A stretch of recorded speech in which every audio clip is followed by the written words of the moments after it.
I love the discovery of a new bike, especially one that evolves my understanding of what a good bike should be.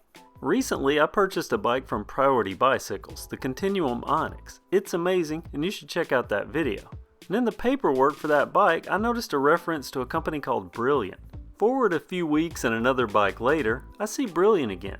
This time sitting alongside the Priority and 174 Hudson brands on a Priority box. So I contacted them to find out exactly what Brilliant Bicycles is. And they said Brilliant is a newer style forward bicycle brand. I'll be honest, I wasn't 100% sure what that exactly meant, but $650 and 2 days of Amazon Prime shipping later, I started my journey of discovery. I learn a lot about companies by how they present their products, and the Brilliant box stands out. I'm a fan of quality design and clever packaging, and with this, Brilliant does not disappoint, complete with phrasing that's right up my alley. Priority and Brilliant are brands from the heart of New York City, and this bike is all about New York City style commuting. Both its design and name come directly from the L-Train subway line. Where I live, we have plenty of trains, but we don't have anything cool like an L-Train, at least until now. And my L-Train is in subway gray, as I feel an L-Train should be, though you can also get this bike in a Hudson blue color. Along with the matte gray subway finish, the bike features white accents, like the white cable housings. There's also a classic vibe, thanks to the top cable routing and the round tube shaping up a diamond frame. The frame and the fork are 4130 chromoly steel, and have mounts for all the fenders and racks a commuter could need. Adding a hint of upscale to the bike are leather grips, a leather saddle, and lots of polished aluminum. And that polished aluminum includes the seat post, the FSA branded threadless headset, handlebars, and hubs. And that gets to the working components. They need to be good, and they are. The tires are Kenda K-Shield puncture resistant 700 by 32C. The brakes are Shimano V-brakes on both the front and the rear. And the L-Train is powered by the Gates carbon belt drive system. And that carbon belt powers a Shimano Nexus internally geared hub. And for this application, they chose the Shimano Nexus 7-speed. And to move through those 7 speeds, you work a twist shifter. I've had my opinions on twist shifters, but I put those opinions to the side to give the L-Train a shot. I couldn't wait to get this bike on the road and see how it handled. For 1 week solid, I made the L-Train my sole form of transportation. And that meant everything from running errands downtown to doing my bit for the democratic process. I also learned that steel bikes don't necessarily mean that they're heavy bikes. This bike weighs in at 27 pounds, but it's no problem to throw over my shoulder.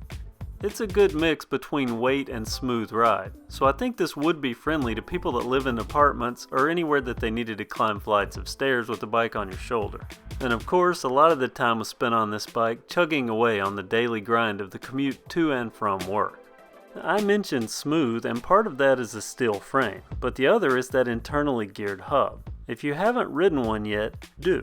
There is a small sacrifice in gear range, but the smoothness and efficiency I feel makes up the difference. Plus, they're extremely low maintenance. I've even adapted my feelings on twist shifters somewhat, and that's because I think that for an internally geared system, anything other than a twist shifter may be less intuitive. Let me amend what I just said, because I left out the largest contributing factor in my opinion that keeps all this working well, and that's the Gates belt drive system. This is my third, about to be fourth belt drive bike, and I think the belt drive internally geared combo is the quintessential perfect bike for a commuter. It's because there's no grease or oil to get on your clothes, and water is a non-issue. You'll never have that worry that you forgot to re-lube your chain after riding in the rain. It's also the ultimate in low maintenance riding. So is the bike perfect? No bike is really perfect, and you could argue that the lack of disc brakes would make the bike less effective in the rain.